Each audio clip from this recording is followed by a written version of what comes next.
नमस्कार मंडळी. मराठी मालिका विश्वातील सुप्रसिद्ध अभिनेत्री म्हणून जुई गडकरी हिला ओळखले जाते. तिने आपल्या अभिनयाने प्रेक्षकांच्या मनावर राज्य केलंय. तिने अनेक मालिकांमधून प्रेक्षकांचं मनोरंजन केलं आहे.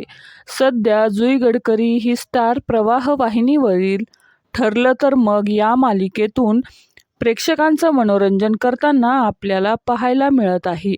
ती या मालिकेत सायली ही भूमिका साकारत असून सायली हे पात्र प्रेक्षकांमध्ये लोकप्रिय ठरले आहे. तर मंडळी, जुईने एका मुलाखतीमध्ये धक्कादायक खुलासा केला आहे. जुईने शूटिंगच्या वेळी तिला मारहाण झाल्याचा एक धक्कादायक खुलासा देखील केला आहे.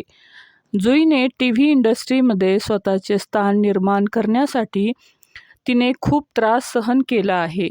तिने सांगितलं की सेटवरील लोकांचे टोमणे तसेच रंगावरूनही तिला हिणवलं गेलं.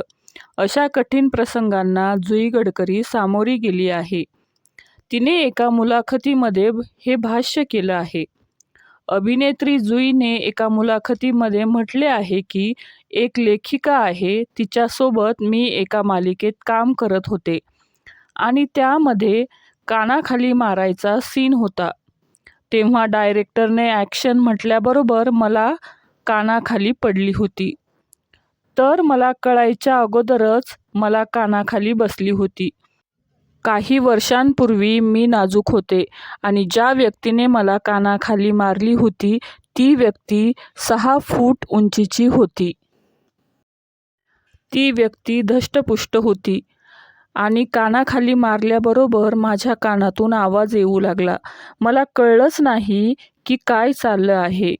मी रिॲक्टच नाही झाले आणि तो शॉट कट झाला आणि लगेचच दुसरा शॉट केला आणि त्याचबरोबर दुसरा टेक दिला. डायरेक्टरने ॲक्शन बोलल्याबरोबर परत मला कानाखाली पडली.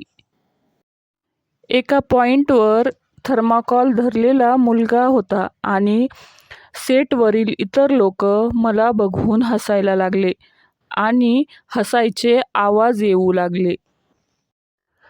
तिसरा टेक झाला, चौथा टेक झाला, 5वा टेक झाला. अशा वेळी मला 5 ते 6 वेळा कानाखाली पडली.